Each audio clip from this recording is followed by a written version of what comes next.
Welcome everybody to the Can Mayonnaise Kill a Jedi podcast. I am your co-host Hannah. And I am your main host, the Artificial Dragon.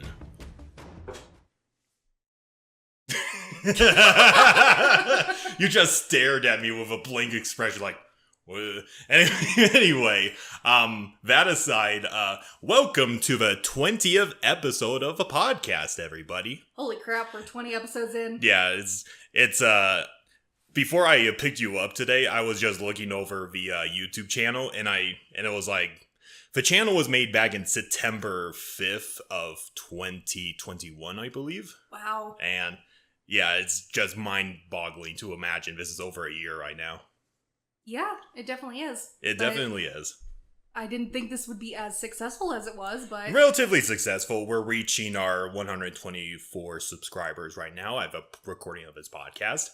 And thank you, ladies and gentlemen, for making the Twi'lek episode our most popular video at the time of this recording. You need to insert the screenshot of my reaction when you tell me. Because that GIF I sent you is the my perfect reaction. Just, no! Yeah, for the longest time, the History of the Sith episode has been our most popular, having that nice little golden crown, and then the fan service race just took that crown away from him. It's what people say, sex sells. Mm-hmm. Or, as that famous meme, I love democracy. Yes, thank you, Palpatine.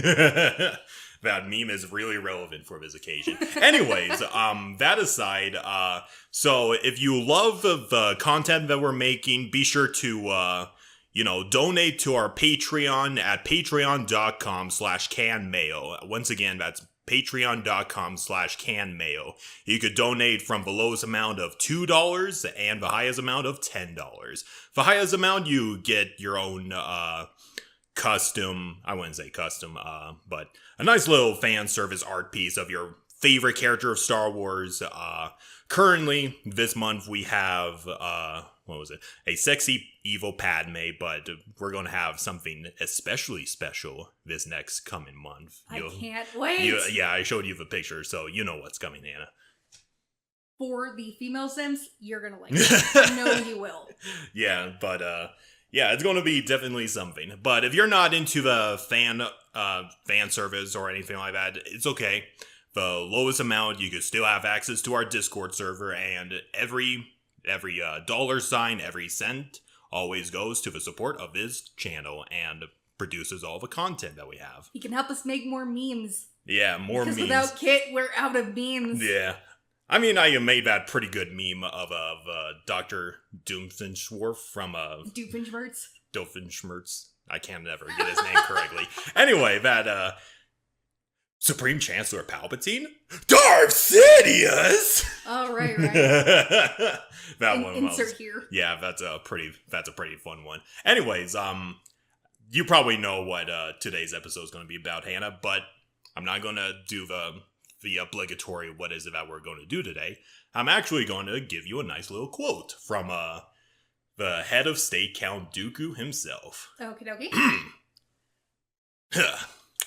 It is an honor to stand before you, for you represent the freedom and the future of our galaxy.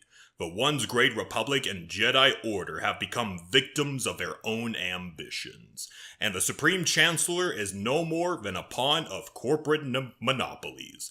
As a people, you called out for change, you called out for leadership, and I humbly answered that call. So this is when Dooku became head of the Trade Federation. The head of the Confederacy of Independent Systems, yeah. Same thing. But anyway, yes, if it's not obvious by the title of this episode already, we will be covering the first large faction for the podcast, the Confederacy of Independent Systems. Yay! And so, before we get into this, what I'm going to try and do a before and after impression sort of thing. What do you think about the Separatists, Anna? I have very bare bones knowledge of them. They were very briefly touched on in The Phantom Menace. Mm-hmm. So I only know a little bit.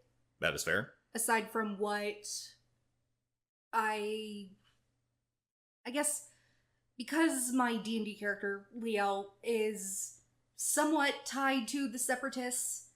Not intentionally, of course. But from what my character has experienced with them, through that, it's like I only have a certain part of it. I don't know the whole story. Yeah, like, you see them as the bad guys, the corporate tycoons, Count Dooku, an obvious Sith Lord leading the Separatists, and their endless armies of battle droids, that sort of thing. They're the archetypal main antagonist faction of the prequel era and all that. Yeah, before Palpatine. Oh, yeah. But anyway, so I will explain a couple of things about the Confederacy. They go by many names. They have the simple acronym of the CIS.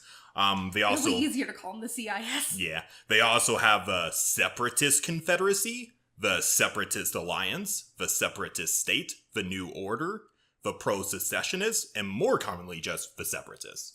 The Separatist makes it easier. Yeah, or as the clones would call them, the Seppies. But anyway, so I'll do a little cliff notes of what the Confederacy is. It's a government made up of thousands of planetary and sectorial governments within both the inner core, mid-rim, and outer rim. And it also has the mega corporations that seceded from the Republic for one reason or another. So basically, it's just they're not aligned with the Republic and they're not aligned with the Sith. It's just they're there. They're a separate entity. Yeah, they're a completely separate entity. Basically, they told... Okay, I'll get into the story of how the Confederacy was founded to begin with. But anyway, so let's go ahead and dive in. Okay, I have a personal bias, so you might notice that my bias will be showing most of the time when I'm talking about the Separatists. Would not be surprised. Yeah, yeah, it's gonna be very hard to look at this from a critical point of view because I legitimately grew up with the Separatists. Like, the Clone Wars TV show, whenever the battle droids appeared on screen, and, like, everybody loves the clones. Everybody knows the named clone characters like Rex, Cody, the Bad Batch, all that stuff. Why, Yeah, everybody is always about the clones. Whenever the droids appear, I'm like, let's go! Yeah, I'm a huge droid simp and not the clone simp. I'm like, yeah, let's go! Whenever a droid says Raj, I'm go! Let's go! That's why Star Wars has so many things for people to like. Oh yeah, absolutely. But anyway, I'll try not to let my personal bias get in the way, but... Emphasis on try. I'll try. But no promises. No promises. So anyway, let's get into the history of the Separatists. So, it's not like I've said multiple times in the Trade Federation episode, the Separatists didn't just come out of a vacuum. It's not like a bunch of corporations or people just got together and said, yes, we're the Separatists now. Yeah, let's do this. Because there's a whole issue of... Like, throughout the golden age of a republic, like, after the Sith have been vanquished and all that, quote-unquote vanquished, it was just a general long time of peace and prosperity, or it seems so on the surface. Like, the republic would widen its influence throughout the galaxy, absorbing more and more member worlds into its, collective. But a lot of these worlds don't get the same treatment as those in the core worlds, like Alderaan or Naboo or Coruscant itself, that sort of thing. They're like, a majority of them are like the Outer Rim worlds. They're like the very bottom of the pyramid in terms. That's why they're called backwater planets. Yeah, and like in the Golden Age of a Republic, many of these worlds found that they're being treated very unfairly by the Republic for numerous reasons, like maybe there's some sort of tax law or some sort of new system that impacts them, but the rest of the galaxy, not really significant or any of that stuff. But, imagine, like, the Republic as the controlling parent who looks at, at his sons and daughters and be like, no, you can't wear that. No, you can't eat that. No, you can't be friends with those people. You gotta do what I want you to do, nothing else. Naturally, a lot of those people will naturally want to rebel against authority figures and be like, fuck you, Dad. Fuck you, Dad, and be like, I want to rule the way I want to rule. I don't want the Republic to interfere with the politics of my world and say, no, you can't do that, and that sort of stuff. And here's one example, because if I present all the examples of why some of these worlds give a bad end of a stick, we'd be here for like 2 or 3 hours. But imagine like if there's this new tax law where each planet has to pay a tithe for the Republic each year or something like that. And every planet has to pay, I don't know, like 1 million or 2 credits to the Republic each year. And all of them are treated equally. And it's kind of the idea of, yes, on paper that sounds pretty good, but what happens when you apply that to a rich world like Alderaan and then a poor world like, I don't know, Tatooine, for example? Oh yeah, Tatooine's a very poor world. Yeah, and like 2 million credits, that's barely a dent to their economy of Alderaan. And of course, Alderaan's run by fucking nobles. Yeah. They have so many noble houses. Yeah, that's kind of a thing, like, we're doing this equally, but everybody's like, yeah, but... That's not equal. That's not equal, no, not at all. And it's a oversimplification of a much more sophisticated issue, but you give a general idea of what I'm trying to say. And it's an easier way to explain it for the people who don't understand it. Yeah, because this is, for any of you that don't like politics at all, I completely understand. I don't like real life politics either. It's just, Star Wars politics are much more engaging in my opinion. Just a bit. Just a little bit. And like, these economic issues continued growing more and more and more, just kind of boiling underneath the surface. Obviously, they're not wanting to commit a massive war or anything, but it's kind of like that resentment that's slowly festering over the millennia. And a lot of these Outer Rim worlds are all like, the Republic is kind of a shitty authority. A lot of these corrupt senators are exploiting us for their own gains. Like, you remember that episode of... or free time.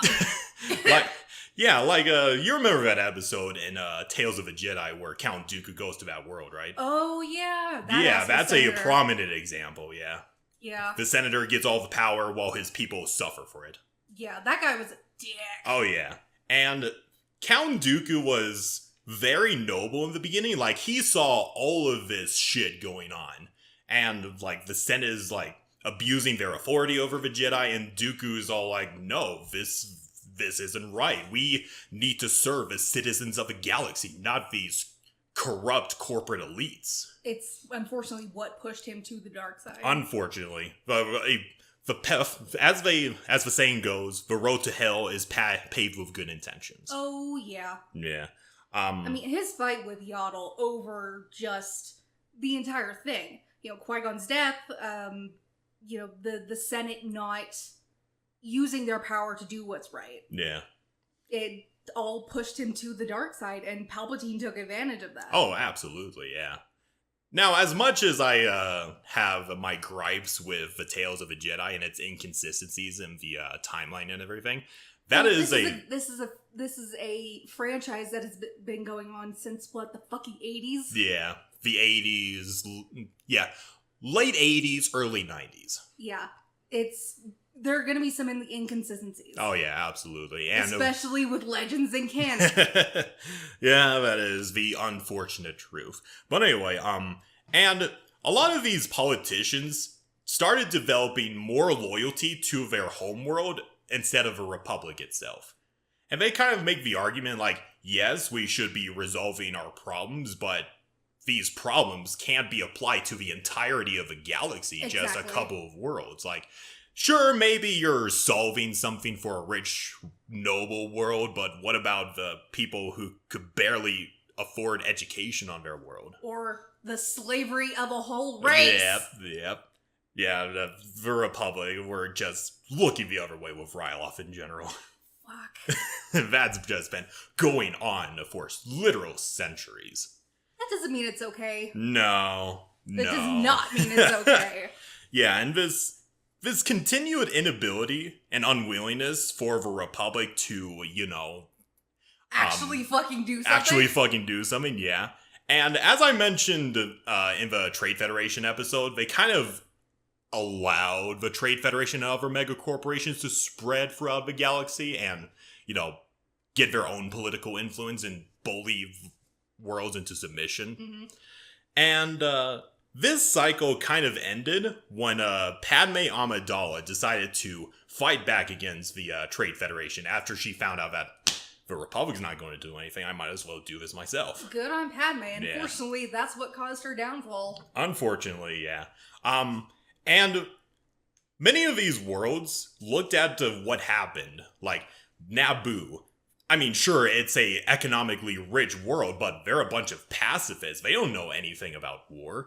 They basically reunited with their warlike neighbors, the Gungans. They were able to, resolve things peacefully, reunite, and fight back against the Trade Federation, this galaxy-wide superpower, and not only fight them back, but win. Yeah, but they also had help from 2 Jedi. 2 Jedi, but the Republic did the bare minimum of helping them out. Yeah. And Thanks, Republic. Yeah, and this mere act inspired other worlds like, god damn, that pacifist world was able to fight back against a galaxy-wide superpower. We could fucking do that. And Padme kind of, the tic-tac-toe of secession of these numerous worlds from the Republic. So if you think about it, Padme was essentially the original Separatist. But she was doing it for a good cause. Indeed. I mean, if you think about it, her heart was in the right place. It was in the right place, yeah. If Padme didn't stay loyal to the Republic, Naboo would have absolutely been one of the most loyal members of the Separatists. Oh, yeah. Yeah, but I'm pretty sure Padme didn't want to join because Newt Gunray was involved. Exactly. And her loyalty to Palpatine, who's a fellow Naboo senator. Well, Palpatine was... He put up a good mask for oh, yeah, a he long did. fucking time. Yeah, he was all like, oh, I'm the humble senator who wants to change the galaxy for the better and do all of his fine stuff, when in reality he's just making the Empire. I'm behind everything. Exactly. He's the fucking puppet master with the many strings. Anyway, so this inspired many worlds to secede from the Republic, not at first. They were kind of developing these ideas of secession from the Republic. Like, it didn't happen immediately after the blockade of Naboo. It's just more of a slow progression. And like 20 years later, at around, I believe, 24 years before the Battle of Yavin, so this is like 10 years after the blockade of Naboo and everything. Okay. This started a political turmoil throughout the galaxy called the Separatist Crisis. And it's basically like numerous worlds seceding from the Republic or attempting to secede from the Republic. Most peacefully, others not. And like there are like a bunch of terrorist organizations that basically force their planet to secede from the Republic. Maybe that's how Death Watch got its start. Oh yeah. I would not doubt that at all. And like this period of political turmoil started with this certain noble from Sereno when he made a speech called Varax's Address. And basically so Count Dooku was, he was a former Jedi, everybody knows this. Everyone knows that. Yeah, and he just left the public eye for like 10 years straight, and then he just comes back, going to numerous universities across the galaxy and giving these lectures about secession from the Republic and deterministic on secession and all of that. You know, like influencing the youth and everything. Even though his, like, I noticed when reading Dooku Jedi Lost. Yeah. And between, like, you know, it gives the backstory, like, why Dooku left the Jedi Order and such. Oh, yeah. But it doesn't make sense as to why, you know, it doesn't tie in well. Not too well, no. But it does give an answer. Oh, yeah, totally. By the way, I really love these propaganda posters. It really fleshes out the Star Wars universe and that certain period of political tension and everything. Like, there's this poster that recounts Count Dooku's lectures at numerous universities across the galaxy. Oh, that's pretty cool. Looks It like is a pretty book cool. cover. Oh yeah, absolutely. I think that was made, like, from a student at that university, too. That's cool. Yeah. And, quote, "The former Jedi Master first reappeared on Raxus Prime, complete with fury rhetoric, lambasting the Senate and the Jedi Order's complicity in the visual erosion of morals and the ideals of a republic. Since that well-documented speech 2 years ago, Dooku has been spotted on worlds throughout the Outer Rim, fomenting secession and leading a popular movement that soon developed an alarming cohesion." So at first this movement was called the Independent Movement for Self-Determination, but it paved the way for more and more worlds to get interested in his own movement. Like, he's going to numerous worlds like, hey, the Republic is a shitty government, secede and we will make a better future for us in the galaxy. So he had good intentions. Really good intentions. And this led the seeds for the founding of the Confederacy of Independent Systems. Okay. Yeah. Let's see. And who would have thought a former Jedi would? Oh yeah, absolutely. Would do that? Yeah, absolutely. It should have happened like multiple times, but I guess the Jedi are a bunch of peace-loving pacifists that is like, nah, whatever. And he was probably like, what, 50? He's like when he started doing this? 60 or 70, I think. Jesus fuck. Yeah, he's legitimately older than Palpatine. Like, in 20s or something. Yeah. Because I think Palpatine was 40 or 50 during the Clone Wars. I believe so. Yeah. But even at his age, he is doing that kind of thing, even though he spent his life as a Jedi. Oh, absolutely.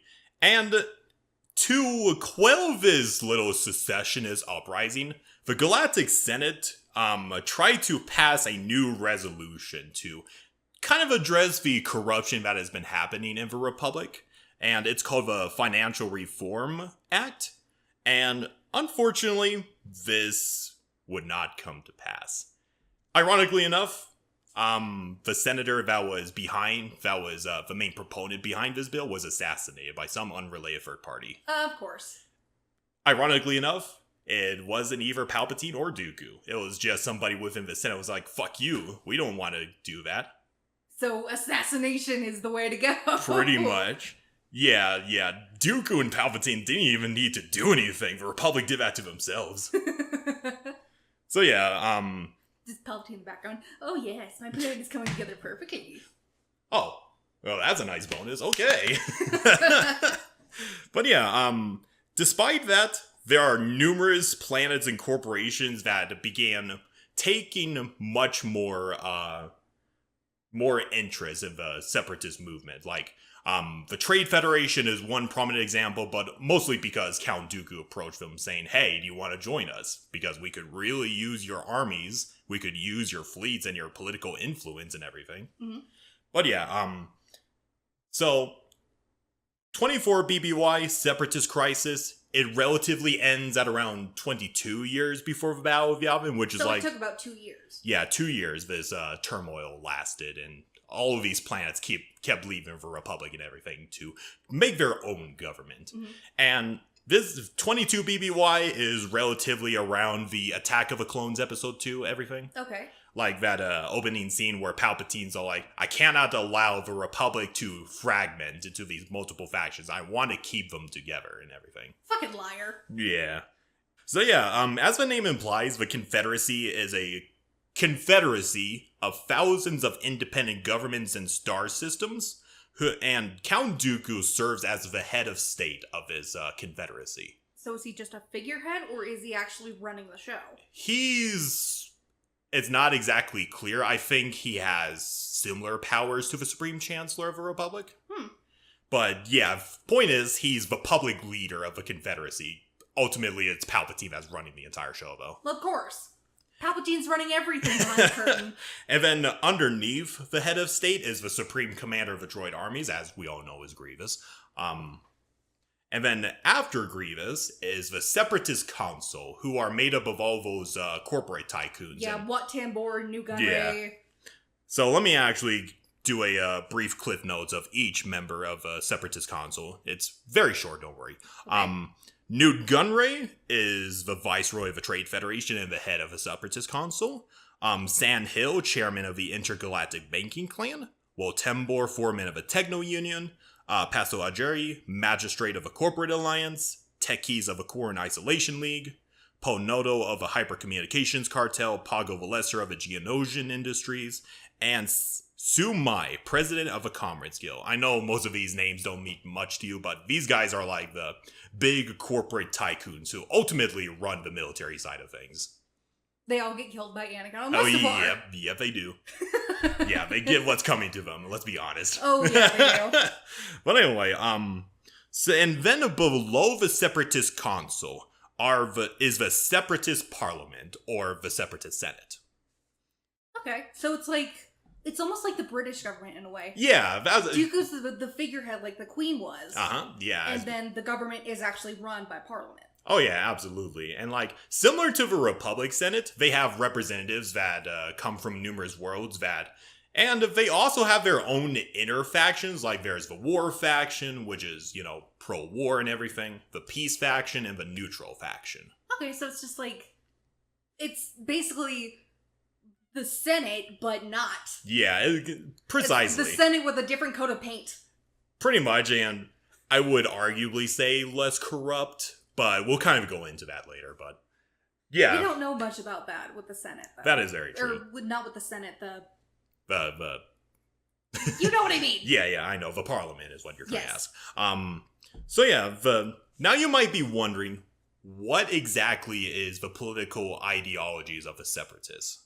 Yeah. So basically, the Separatists center around low taxation and trade regulations, which allows its member worlds to have increased control over their own territories. Like, the thing with being a membership of a republic is all like, the republic's all like, okay, you need to do this, you need to do that, and if you cross this line, then we're going to fine you, that sort of thing. With a separate... Keep in line with the republic and their wants. Yep. Or else you're going to get fined. Yeah. Heavily. And with members of a Separatist, it's more about freedom and personal freedom. Like, if I don't know, World 1 wants to ask for help from World 2, World 2 will be like, sure, I could give it to you, but I cannot force my armies to do what I want you to do. It's more of self-determination. Like, you do your own thing, you can do your own culture, you could do your own laws and everything, as long as it's not harming everybody else around you or anything like that. Just self-determination, that sort of thing. Very liberal ideologies. Like, you could do your own thing as long as it doesn't hurt anybody. That's what...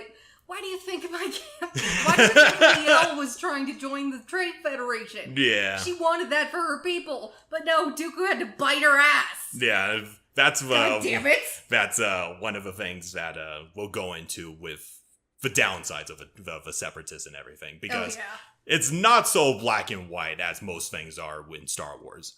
There's a downside to everything.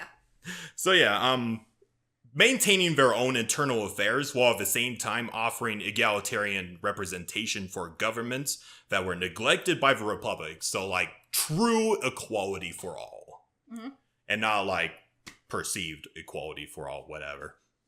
But yeah, like there are numerous alien races that have felt repressed by the Republic for literal centuries. And they looked at the Separatists and they're like, this is a much better deal. We're going to join you guys. And I actually have a fairly good list of, by the way, I gotta show you some more of these propaganda posters. They're really, really cool looking. Yeah, I like the way they look. Yeah, this one that I'm uploading right now underneath Dooku. Yeah, that's pretty much how everybody feels about the Senate. Oh, yeah. Yeah. There are two. None of them care about you. Oh, yeah, absolutely. And that's kind of a general consensus with a lot of citizens within the Separatists. Like, this government is useless. They're not going to solve any problems. We might as well join this new government who actually gives a shit about us and everything. To a degree. To a degree, yes. And when the Clone Wars began, they actually did this other propaganda that I sent you. Like, the Republic used child soldiers. They obviously don't care about life. We, on the other hand, we use automatons, so we obviously care about life. Yeah, that's actually really good propaganda. Oh yeah, absolutely. Especially for the war effort. Yeah, like, the Republic is using literal child soldiers. They don't value life, but we value life. Literal child soldiers. Padawans becoming commanders. Good job, Republic. Yeah, not a pretty good job. But anyway, so there are like a lot of so a majority, like in the movies, you see like the corporations, Trade Federation, all that stuff. Mostly they join for selfish reasons and everything like that, like for profit, and for Separatists are offering a much better deal. Who cares about the civilian population as long as we get money? That's just one thing in the movies that... But I mean, if you're a normal citizen, it's like, yeah, this is a better way for the war to go. Oh yeah, absolutely. And like, there are like numerous alien races that saw the Separatists outright more attractive than the Republic. Like there's... I'm sure. Like the most prominent one is the Biff, the big-headed aliens. Like, the Biff are like they're not stupid. They are known galaxy-wide as scientists, as scholars, musicians. These aren't dumb alien races. No. And let's see, there are like numerous other races that I want to share with. There's also the Given, who are like these skeletal-looking motherfuckers that I'm about to upload. But they're like the number one... Their face is the ghost face mask. Oh yeah, absolutely. Like, these guys, despite their scary looks, they are the number one experts on mathematics in the entire galaxy. Oh, wow. Yeah, and by the way, they could also survive in a vacuum of space. Hey! Yeah, but fellow alien race that could survive in a vacuum of space. I think represent. But yeah, like, the Given, they were loyal to the Republic for a good while, but they saw the Separatists as more attractive because... If I remember in the lore, they literally made a calculation of what will happen to the Republic in the future. And according to their calculations, the Republic, if it continued down its current road, it will be in a position it will never recover from. They literally predicted the future with math! With math! And if they stay with the Republic, they will forever be taken down with the Republic to damnation. Wow. And considering what does happen, they do have a good point. Very good point. Yeah. Probably looking in the wrong direction considering that the leader of the Separatists is also a Sith Lord, but it's the thought that counts. Then there's also the Susili, who are like a bunch of snake people, the Nasaurian, who are reptile people, and the Quarians, who are like the squid people. Mm-hmm. And a lot of these, they're also fairly smart. Some of them are primitive, but a good majority of these alien races that join the Separatists are really smart. Like, a lot of them are really good shipbuilders. And like the Quarrens, they're like the main shipbuilders of the Confederacy. Like, a majority of the ships that you see within the Separatist Navy, they were made by those guys. Wow. And they even have a faction called the Palmont Volunteer Engineering Corps, which is... As the title goes, they're willingly volunteering to create these ships for the Separatists. So it's a very noble cause. It's not like, oh yes, we're joining this because obviously Dooku's very evil. We're going to put everything and put our entire culture and our future into this faction because it's so evil. No, it's because they are noble in their ideologies and everything. Oh yeah. I can see why people would want to join this CIS. Oh yeah, absolutely. And we'll eventually do an episode on the Quarians, but they're like, they share their home world with the Mon Calamari, Kit's race and everything. Yep. And let's just say that they quote-unquote coexist peacefully, but not really. Not surprised. Yeah. And there are like, even a lot of former Republic senators willingly joined the Separatists. Like, a prominent example would be Mina Bonteri, who is actually an old friend of Padme Amidala. Mm-hmm. And I was actually one of her mentors. She's the senator of Onderon. the planet that Exar Kun goes to and everything. But yeah, if you look at her, she's literally a separatist Padme. I think Padme is definitely inspired by her way of dress. Oh yeah, absolutely. And like, there's this episode of the Clone Wars called Heroes on Both Sides. And like, during the war, Padme fought about Mina Bonteri and personally going to the capital of the Separatists and speaking about making peace with the Republic and everything. And they have this interesting conversation where, despite their political ideologies, they are like the closest of friends, and they have this political debate where it's all like, where Mina Bonteri absolutely admires Dooku for trying to bring the galaxy into a better era and everything, and Padme was all like, "Oh, I forgot, you actually admire the man." And Mina, who wouldn't? yeah, and Mina Bonteri is all like, "Come on, Padme, it's not like he's just a figurehead. He doesn't rule the entirety of the universe." But considering that Padme almost... Look at Palpatine. But considering that Padme literally was threatened to execution by him on Geonosis, could you really blame her? Fair. Yeah. But on Bonteri's point of view, you could understand why she would, and a lot of senators look up to Count Dooku and everything. Like, a lot of these people, sure, their hearts, they were kind of ignorant and naive to a certain extent, but these were really noble people who wanted to bring legitimate change to the galaxy. Exactly. They had a good cause. You want to follow that cause. You're going to want to join them. Yeah, I was listening to this video to get myself to, get more additional research notes on the Separatists, and there was this good comic that said, where they're all like, if you didn't know anything about Dooku and the secret plan of Palpatine, you would absolutely join the Separatists. Oh, fuck yeah. Oh, yeah, absolutely. I think that was one reason why Liel wanted to join, or tried to join the CIS. Oh, yeah. And it's like... And she was trying to benefit her people. Yeah. It's kind of like why would people want to join Dooku if he's a Sith Lord? It's...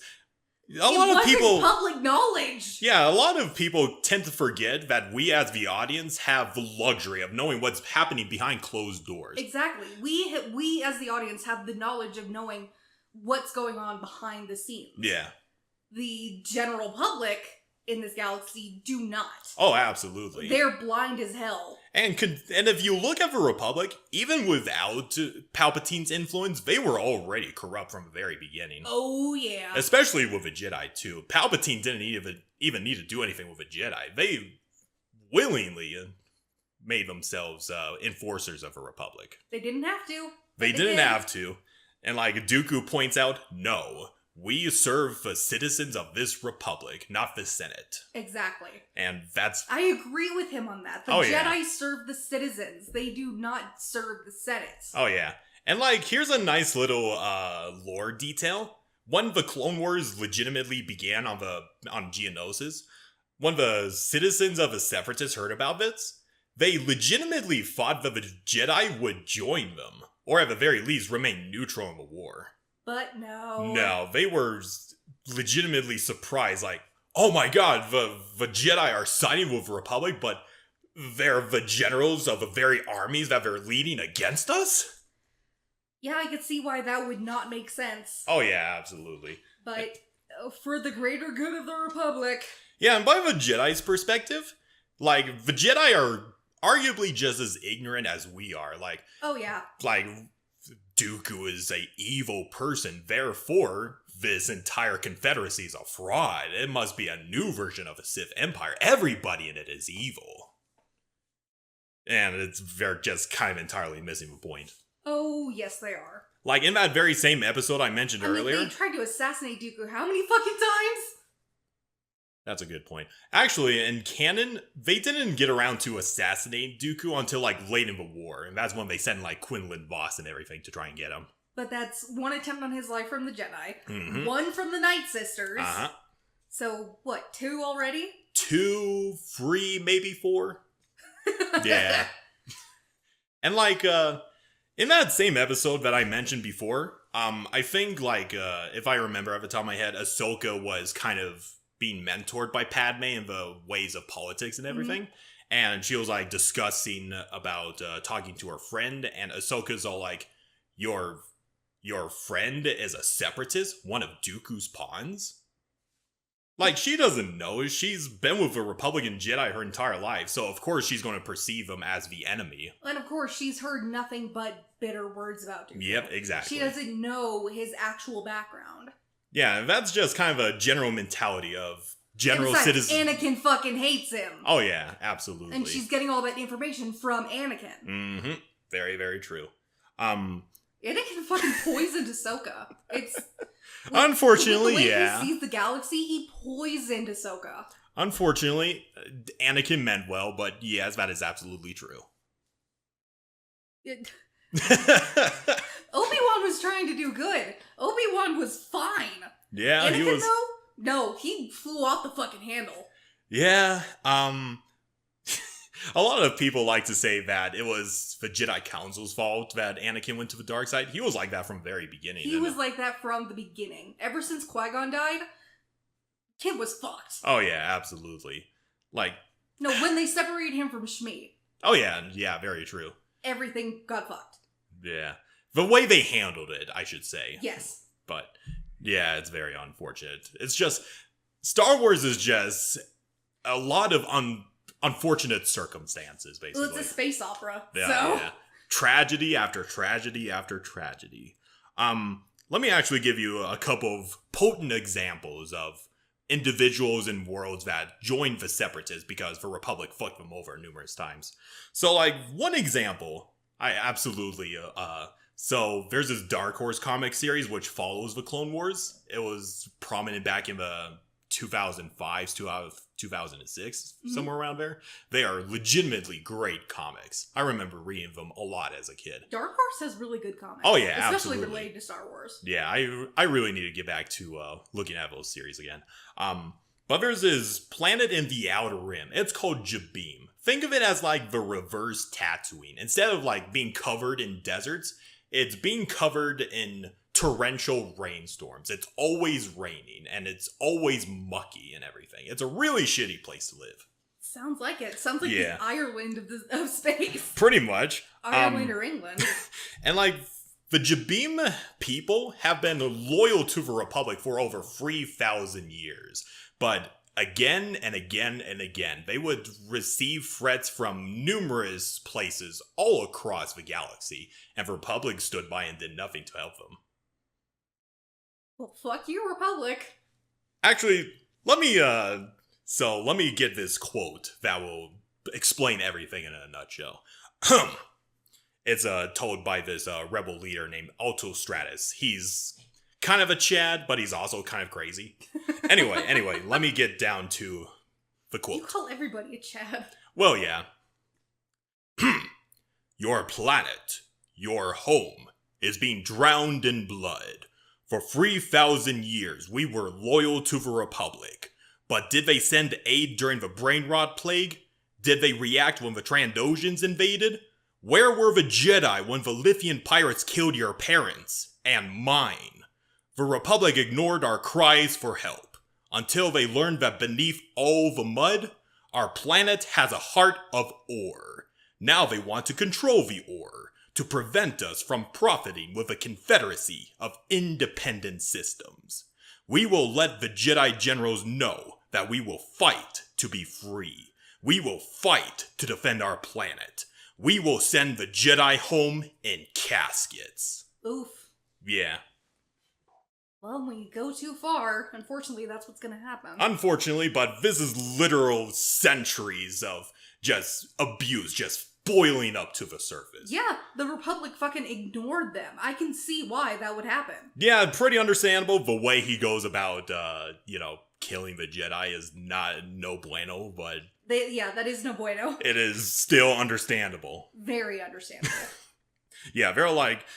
This is kind of an extreme example, but there are like a lot of worlds that see this same kind of abuse from the Republic. Like, oh, I'm sure.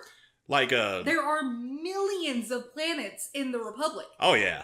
That while it is fair that they can't take care of everybody, saying that, oh, we're treating you equally when you're not being treated equally and being taken advantage of is shit. It is really shit. So you're gonna want to rebel. Fuck the system. Yeah, fuck the system, better make something from the ground up. Exactly. Oh, now the Republic wants... Oh, now that we have a valuable resource, now you want to pay attention to us? Fuck you. Exactly. Yeah.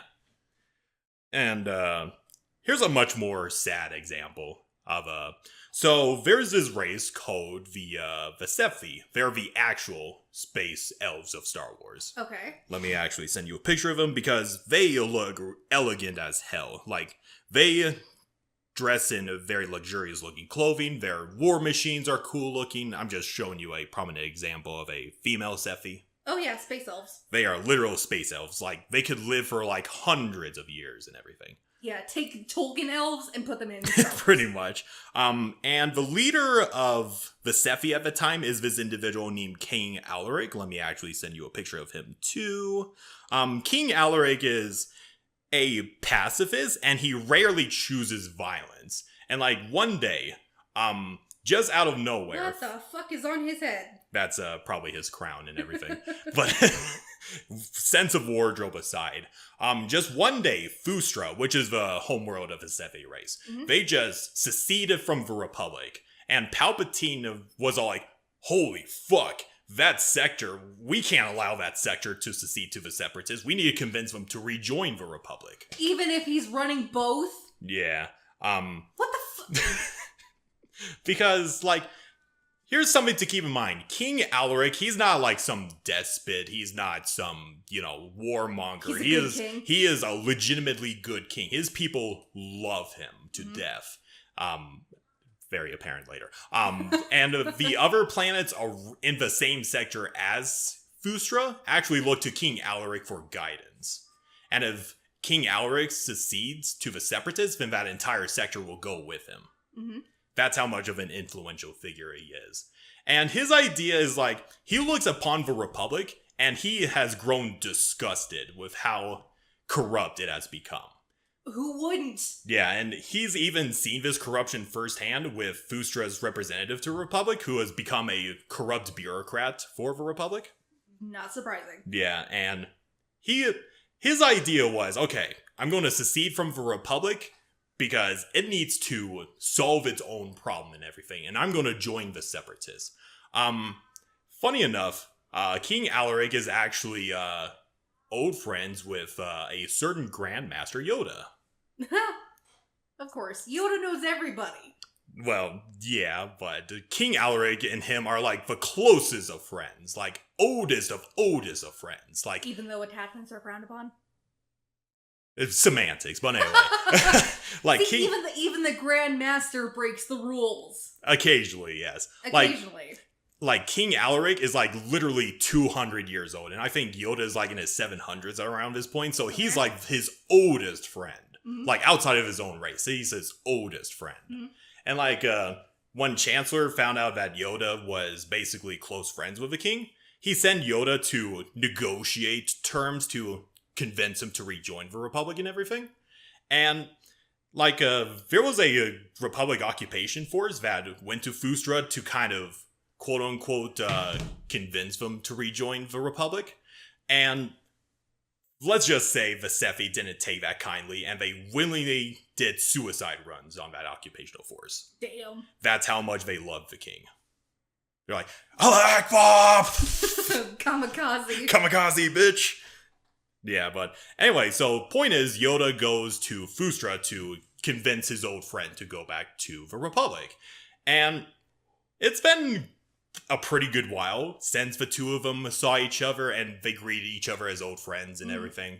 And the conversation goes back to the political side, and Yoda was trying to convince him, but obviously Alaric is not budging an inch. And he's set on leaving the Republic. Yeah, and Yoda was all like, I'm surprised. I know Dooku is a very charismatic individual, but surprised his words were with convincing you. And King Alaric was like, Dooku? He had nothing to do with this conversation. I willingly joined the Separatists. Yeah, it's not just Dooku who's running the show. people can make up their own fucking minds. Oh yeah, absolutely. The Republic is corrupt as fuck. Yeah, and the conversation wasn't exactly going Yoda's way, and Yoda kind of was all like, please change your mind, old friend. I would hate to return with an army. And Alaric was like, are you trying to really, threaten me? Yoda?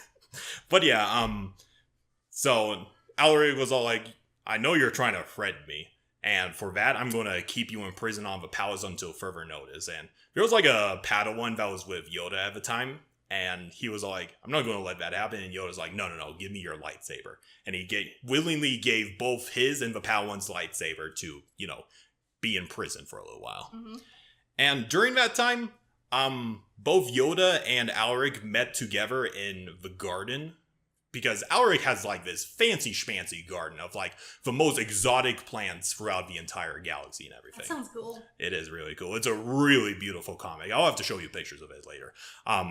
But like King Alaric is trying to see the positive side of things, and he's like, despite the circumstances, it's probably going to be like another 100 years before we ever meet again. So at least we got to be together again. Mm-hmm. Just being general friends. And during this, Alaric was kind of using his garden as a metaphorical ground on why he joined the Separatists. He's like, look at each plant, Yoda. Each one of them are tended to by their own position in the garden. Like, no other plant is interfering with them. And me as the caretaker only tend to them occasionally. Each plant has their own wants and needs. I water them occasionally, but every plant has its own different wants and needs. And that's the similar thing with each planet in the galaxy. They need to self-determinize what path they want to go on and not get any interference by the Republic. Exactly. And he had the right idea. He did have the right idea. And Yoda was all like, I understand your point of view, my old friend, but the noble institutions of a republic are pure, and I will not... No, they're not! But, God damn it, Yoda! But yeah, like, both of them were not going to budge an inch, even though King Alaric was trying to show him his point of view. And... No, but Yoda's a stubborn old fuck. Both of them are stubborn old fucks if you think about it. But anyway. The king's intentions were right, Yeah, they were very noble. And when you have the literal space elves joining the Separatists, like, what? Well, I mean, how are you going to question that? Yeah. Like, okay, the Sephi aren't exactly total elves of Star Wars, but they're the closest allegory. Mm-hmm. But anyway, so after they go through this conversation, King Alaric hands Yoda his lightsaber and everything, and he's all like, you're free to go. It will be a while before we see each other again, but I hope we get to see each other again under better circumstances. Unfortunately, this would come crumbling down around them. Oh? So, you remember the corrupt senator of the king's son that I was telling you about? Mm-hmm. That son decided, fuck you, Dad, I'm gonna betray you. And he basically sold out plans, attack and army movements to the Republic at the time. And the Republic basically snuck up on the palace and did a blitzkrieg on the king's palace and everything. Did he die in the attack? I'll get to that. And the senator basically lied that Yoda died by King Alaric's troops and everything. Kind of, prompting the Republic to attack the king and everything. Of course. Corrupted fuck lied. Yep, exactly. And Yoda and the Padawan was basically tricked into believing that the king is going to execute them soon, but Yoda knows otherwise, and the Padawan's just rushing the fuck out of there, but Yoda was all like, really? You're going to act very rashly? Okay. And they get cornered by the palace guards, who were told by the senator, hey, they've murdered the king, go kill them. And predictable results, Master Yoda was able to stop them effortlessly without using his lightsaber, but the Padawan got killed in the process. Oh, well, sucks to suck. Yeah, and let me actually bring up that picture because it is a very potent speech. So King Alaric is just looking from his room. he sees the destruction happening all around him. The artillery, his garden being blown to oblivion by the Republic attacks and everything. And he's just holding one of his rare plants within a glass capsule. And he's all like, where was it? Here we go. He's all like, I never allowed any cannons or weapons of war to be placed near my garden windows. It's a vulnerability that few know about. And that one close to me has exploited. And Yoda comes in and he says, Come with me, you must, Alaric. Together, this madness we can end. I won't surrender. You know that. We each will do what we must to ensure the survival of our beliefs. And Yoda says, Please, stand down, you must. Do you not see? Lost your cause is. Perhaps. Or perhaps the death of Fustra's king will galvanize its people, unite its neighbors, and give them the strength and the pain they need to fight on. And with that... So he kind of knew he had to die. Yep. He reaches in his cloak, brings out a blaster pistol, fires at Yoda, who effortlessly deflected it, and he killed his old friend. Aww. Of course. Yeah, it is. Damn it, that's bad. And the last words between both friends was, When you think of me, please remember our friendship as it was. Not like this. Not like this. And with that, Fustra fully seceded to the Separatists, and Yoda lost a part of his soul that day. Oh. Yeah, there was like a entire video surrounding that one event, and in one of the comments was all like, Mace Windu asked him, Hey Yoda, how was your trip? And Yoda replies, Go to my room and cry I must. Oh. Well, if you look at it that way, Yoda also lost a good chunk of his soul during Order 66, during the massacre. Oh yeah, absolutely. Yoda's depressed, dude. Yeah. But yet he was all cheery and impish during the fucking while training Luke. Mm-hmm. It's like, oh, I'm happy now. I got over to my depression. Yeah, Yoda kind of staying with the traditionalist ideals of a Jedi. No mas, but you gotta feel a little bit bad for him. I do feel bad for him. That fucking sucks. Yeah, just forced to kill your oldest of friends. Like, could you imagine how many friends he has lost purely because he lives for so long? Oh, yeah. And King Auri is like one of the few people who didn't die from old age. How old was Yoda's master? Fuck. They don't go into a Yoda's master, unfortunately. Fucking thanks, Lucas. Well, okay, he has a brief appearance, but not much after that. Thanks, Lucas. God damn. Yeah, just a whole lot of... It's truly a civil war, if you think about it. It is.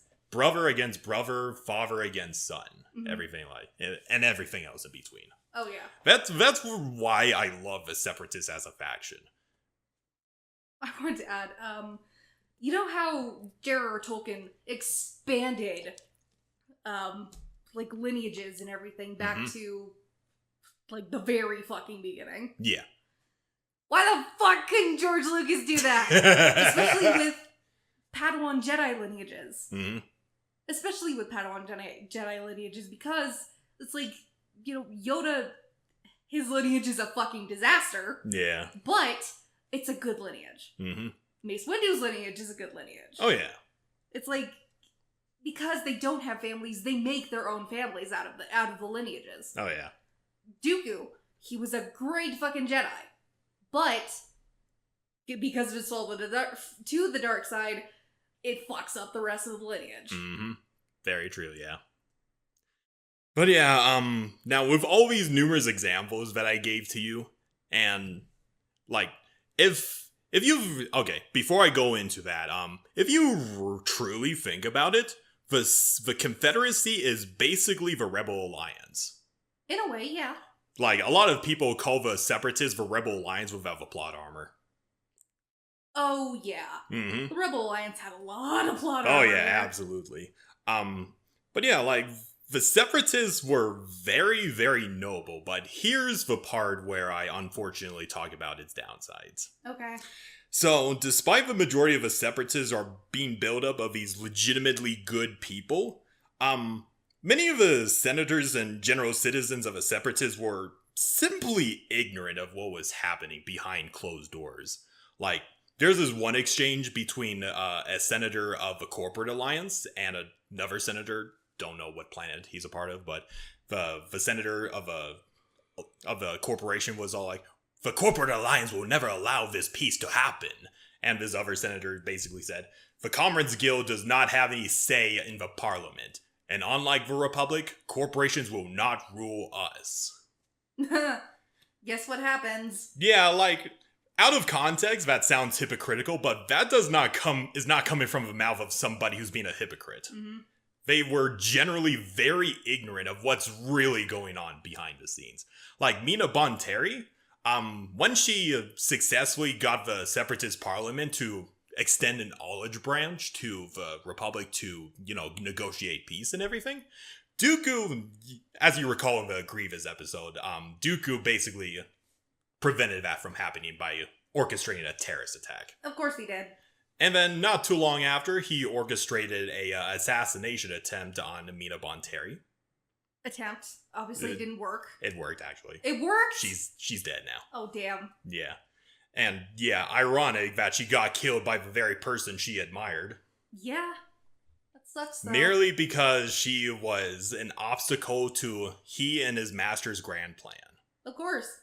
The ideologies of the Sith come before anything else. Oh, yeah.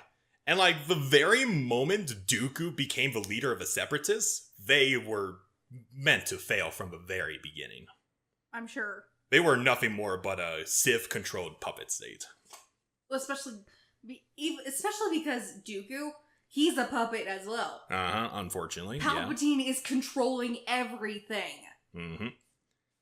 And, like, it's also important to point out that it's probably a good chance that a majority of the Separatists are ignorant of what's actually happening on the battleground of the Clone Wars. Mm-hmm. Because, number one, the majority of their military are made up of droids, not organic troops, so they have a disconnect to the wider conflict and everything. And there isn't very many stories to tell unless they're broadcasting. And number two, why on earth would they let Grievous be the Supreme Commander if they knew about what he truly was and the atrocities he's committed? They built him for that purpose. Yeah, but the Separatist citizens don't know that. Yeah. Like I mentioned before, there was this one occasion where Dooku attends his gala event where he receives a humanitarian award, and Grievous was just following him around, and people were like, who the fuck is that? Is that a bodyguard? Is that... They didn't even know that's the Grand General of the Separatists. Yeah, they didn't even know who Grievous was. Nope. They were completely ignorant. It's like... he has an air of mystery about him. It's just this hulking fucking droid, half being. Oh yeah, absolutely. Following around the head of state, and it's like, who is that guy? Yeah. When in reality, that's the general of the Separatist army. Oh yeah, absolutely. I imagine that's a similar reaction of how people feel about Darth Vader when he was around. Yeah, I think so. Yeah, pretty much. Because no one... essentially, Darth Vader is...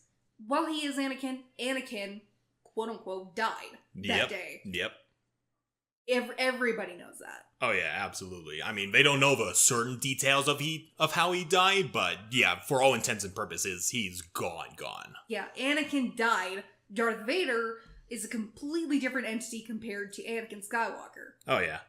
And like, also, the Separatists were kind of built up this way with their military tycoons, Grievous and everything, kind of as like this motivational force to like motivate the Republic to rally together, because they're like, oh, this faction, this Confederacy of Independent Systems, they don't care about the common folks of the galaxy. All they care about is profit and, genociding entire worlds and everything. They don't know the general ideas of the Separatists. That's only one point of view, though. Yeah, exactly. Like, when you're exposed to the military arm of a faction more, you automatically assume that's what they're all like.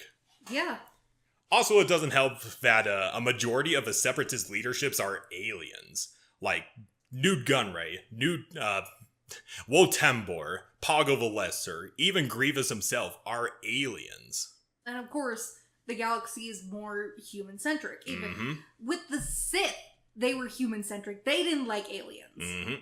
But with the Galactic Republic, they're less, but they're still very human-centric. Oh yeah, absolutely. And they saw the Separatists and this union of aliens as like, oh, the aliens are the cause of every problem in the galaxy. Should we let them go into that position and try and conquer the galaxy all over again? We need to fight back. Xenophobia! Yeah, like it's a no mas situation for everybody. No bueno. No bueno. It's purely fueled by xenophobia. Oh yeah, absolutely. And following the end of the Clone Wars and the nationalization of megacorporations, the citizens of the Confederacy were heavily suppressed and enslaved by the Empire.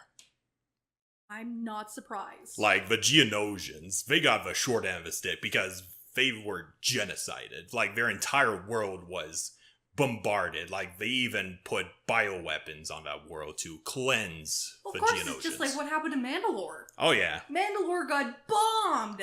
Yeah, arguably to a much worse extreme because, biological warfare and everything. Yeah. But Mandalore got fucked! Oh, yeah. And there's I recall this one story of Separatist refugees being brought to this Republic loyal world, and the governor of that planet was all like, what the fuck are you doing? We don't like these Separatist scum. Why are you putting them on our doorstep and everything? They don't belong here. It doesn't matter. Yeah, and to get rid of them, he just had all the refugees packed into these freighters, and he ordered them to go up into the mountains and just open the doors and push them out to their deaths. Jesus. Yeah, the citizens of the Separatists weren't looked very favorably. Especially after the rise of the Empire. Oh yeah, absolutely. And even though the Separatists were gone, so to speak, there are still remnant factions all across the galaxy. Oh, I'm sure. They're called the Separatist holdouts. A majority of them were just resistance movements. None of them have battle droids or everything. Of course, there are some examples that still have the battle droids at their side and everything. As I mentioned, the most recent episode of The Bad Batch, it actually surrounds the Separatist holdout.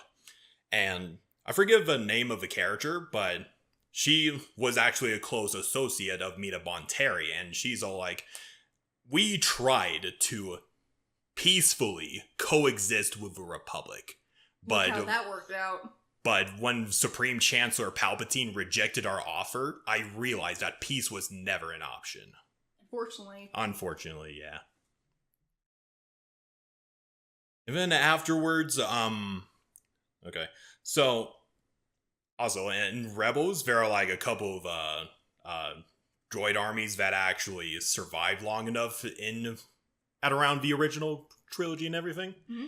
And there are enough Separatist holdout factions that survived long enough to join the Rebel Alliance. Oh, wow.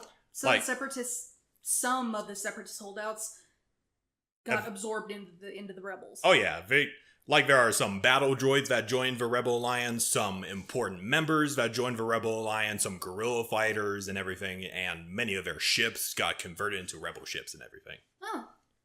Okay. Any way to bring down the Empire, I suppose. Yeah, I suppose. Have you ever watched Rogue One? I've not. Okay, so the main character of Rogue One, as well as Andor, is this guy named Cassian Andor. Mm-hmm. He was actually a freedom fighter for the Separatists. Oh. And he fought for them when he was around 8 years old. Okay. So yeah, okay, I wish there were more canon members of a Separatist alliance that joined the Rebel Alliance, but he's a prominent example for now. Okay. Let me see. And he and I think her name is Jyn Erso? Jyn Erso, yeah. They are basically the founding members of the Rebel Alliance, right? Jyn Ursa, founding members of Rogue One, I believe, which is like the main attack force that got the plans of the Death Star and everything. Okay. Yeah. But yeah, this is from not having seen Rogue One. So. This is fine. And like after the war, many Separatists just legit fled to other parts of the galaxy. Like, fuck this, we're getting out of here. Yeah, like many former military leaders went to the corporate sector, which is one of the few places of the galaxy that's independent from the Empire. And wow. Yeah, pretty much.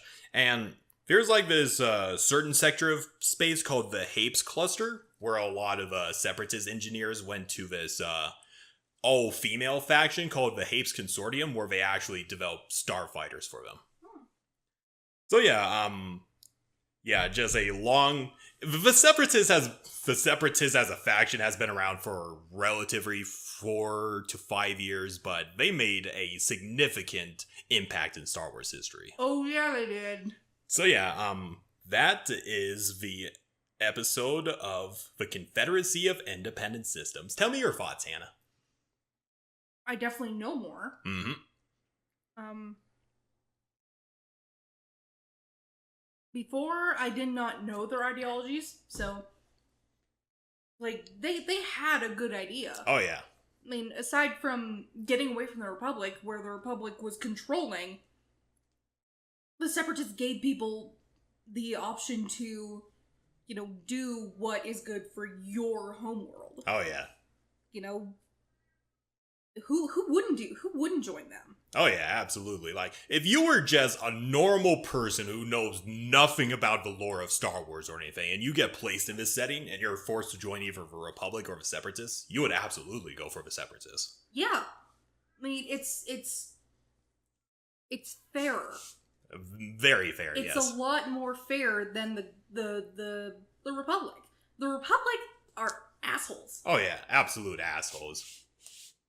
Yeah, we're shitting on the good guys. Well, yeah, the Republic is full of corrupt assholes.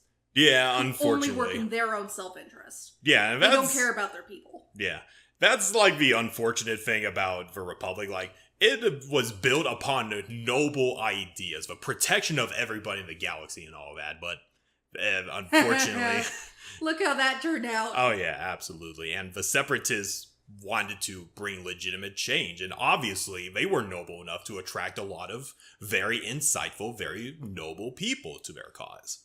Yeah, it was a good cause. It was a very good cause, but very unfortunate that it did not last long. No, it was also very unfortunate that they were ultimately a pawn of the Sith. Of course, because Palpatine's running everything. Mm-hmm, unfortunately.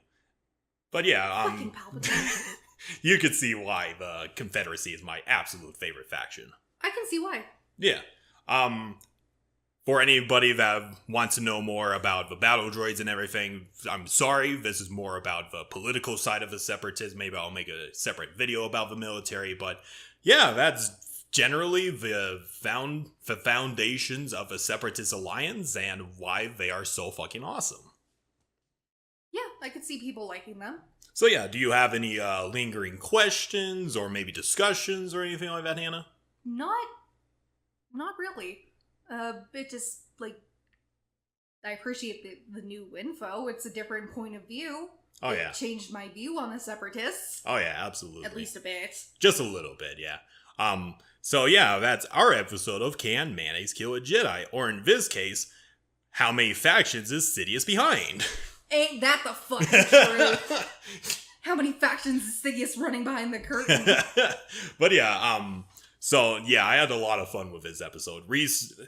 Just a bunch of nostalgia flooding back to me as I was researching this. Yeah, I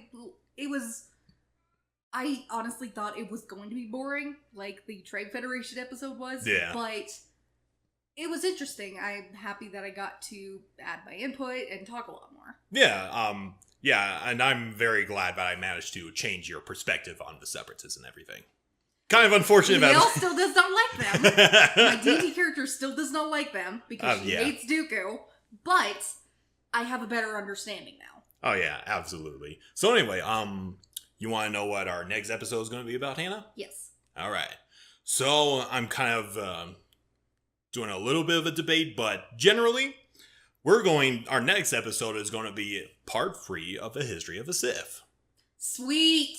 And we'll be delving into the rise and fall of Darth Revan. Nice! Yeah. So we will actually be starting to talk about SWTOR and that backstory. Yeah, just a little bit. Not all of SWTOR, but a good majority of it, yes. But we're talking more about closer to that timeline of the Sith Empire. Mm-hmm. Yeah, oh boy, research for that episode is going to be fun. Yeah, that's going to be a lot of research. Oh yeah, and fortunately I will be on vacation for Hawaii, so it might be a little bit late with this episode, but no promises. That's fine. I hope you enjoy Hawaii. Thank you very much, Hannah. And for the viewers, I hope you loved me geeking out on the Separatists, and I hope you have a new appreciation for them. I know Hannah definitely does. At least a bit. Yeah. Anyway, that's our episode. Be sure to give a like to this video, subscribe to our channel if you appreciate our content, and you got any closing statements for us, Hannah? Not really. Not this episode. Mm-hmm. May the Force be with you, and make sure to check for your nearby faction that isn't being run by the Sith. Bye-bye. Bye-bye.